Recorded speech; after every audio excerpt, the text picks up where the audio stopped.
Hello. Hi. Hi, so welcome back. Yeah. We're back as well on this channel.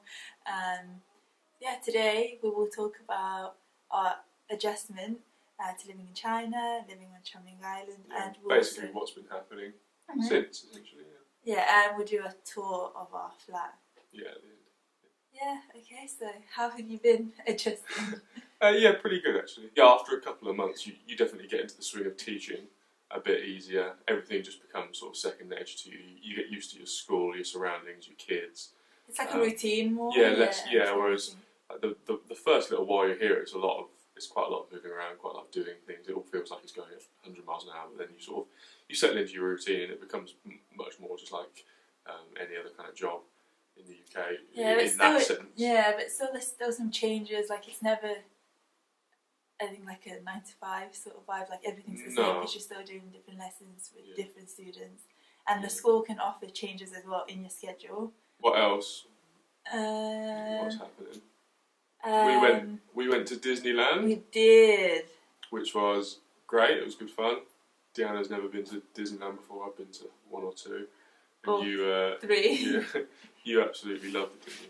I did. It was like such a great, thing it was such a great experience because like it's Disney.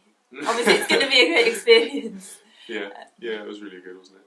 Yeah, we're looking forward to travelling and later on. We've finalised most of our plans now, and that's the good thing with teaching in China is you do definitely get a pretty sizable break in the middle, so you definitely spend some time travelling. So we're going to Southeast Asia, definitely, potentially some other places, depending on when we finish for.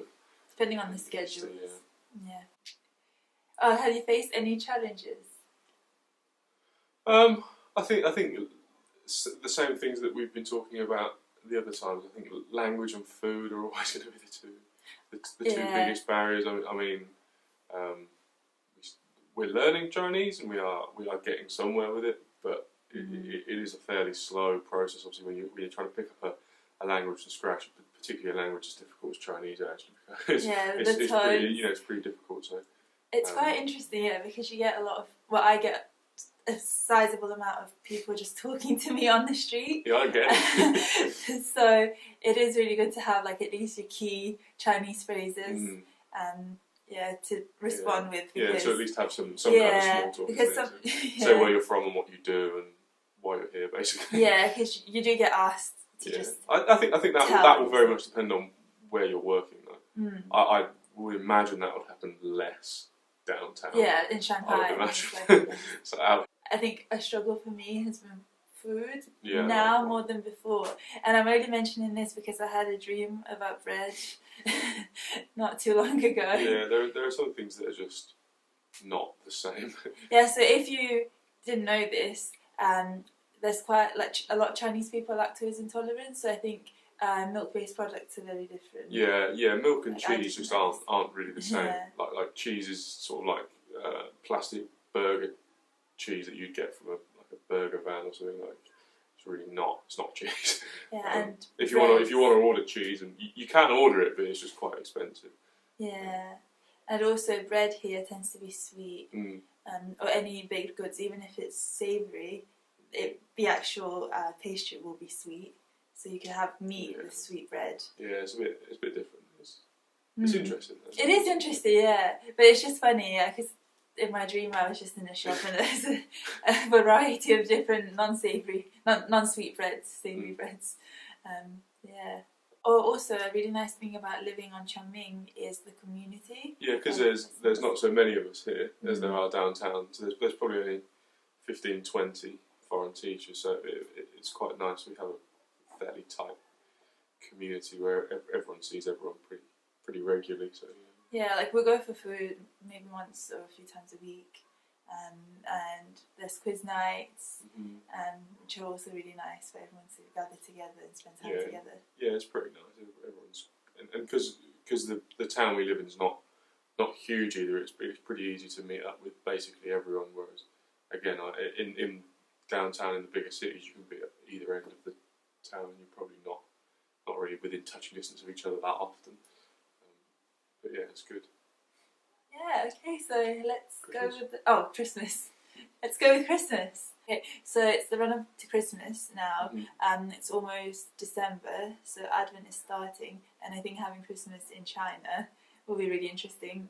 Yeah, it's going to be different. yeah, we'll maybe create our own traditions because I think replicating the British Christmas would be quite a challenge, to be exact. It would be quite a challenge, and I also think it could make us, I don't know, miss home even more if you're really trying super hard to recreate Christmas exactly how it should be, because I don't think you're ever going to meet those expectations if you try and do that. So I think if we just do it our own way, I think it'll be quite interesting. Yeah, and it's your birthday. Yeah, it's my birthday on Christmas Day as well, so we're gonna, it should be different. Yeah. We'll go Pizza Hut. I think we're going to try and do something a bit different. Go to the seafront, maybe. Eat some food that you would never eat on Christmas, because you're probably never going to get that opportunity again. I think that's the way we have to look at it. Yeah. Is that we're never going to, probably the rest of your life you're going to have a conventional Christmas where everyone sits around a table and eats Christmas dinner. You're probably never going to have another Christmas where you're just somewhere completely different. Yeah. It's probably never going to really happen again. Yeah, and it's nice also because on the island, all the expats join in together, have a meal. So it'd be good. Yeah, it's still like you're with other people, even if you do come to China alone. Yeah, it's unlikely you'll be alone on Christmas. So yeah. Okay. Yeah, we're going to do the flat tour now. So Jacob is behind. Yeah, so I'm holding the camera now. Okay, so this is our bedroom. It's pretty big. Got our own balcony. You can see out to China. You can see the DIY. The DIY. Tripod. Yeah, they've got a nice little sort of makeup table thing. It's a pretty big room. Some nice cupboards. Yeah, the bed's just quite big as well. Yeah, the bed's actually huge. You can't really tell from this, but it's actually massive. It's definitely way bigger than your average double in the UK. So then from the bedroom, you sort of here.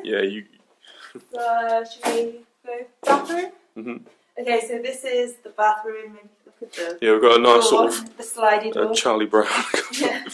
And then it slides open like this, and then you have the toilet. A nice walk-in shower. A mirror. And a sink. Pretty standard, but everything's quite nice in China, isn't it, actually? It is. It's very clean and modern, and really spacious. I didn't expect it to be spacious. This is our spare room because we had to have an apartment with 2 bedrooms, although we don't really use this one, so they essentially don't really do 1-bedroom apartments in China, really. And then sort of a dining area. So we eat here. Yeah, and then that's our front door behind you. And then you have our sofas. Sort of communal area. You have the aircon. That's also a heater. Vital. My friends, when I did the tour, they thought this was a fridge. It's not. Okay, and then we have our little area of. Should we show this? Yeah. Yeah, area of summer camp in Beijing. Yeah. Yeah, of what our students gave us, and then we have our kitchen. Yeah. So it's all nice fridge. With one key thing about China is you don't get an oven in the British sense, do you? You get a hob and a microwave oven, but it works. It works. Yeah, and I feel like you could use it as an oven. We just don't really know how because it has bread options. Yeah. So, yeah. Yeah. So that's. So that's our flat. It's actually kind of quite a lot bigger than what we were expecting, I think. It is a lot bigger, And I also think that's partially to do with us living on Chongming. So if you are maybe by yourself and you intend to live alone, maybe keep in mind that it's not 100% that you would be able to get a single flat. Yeah.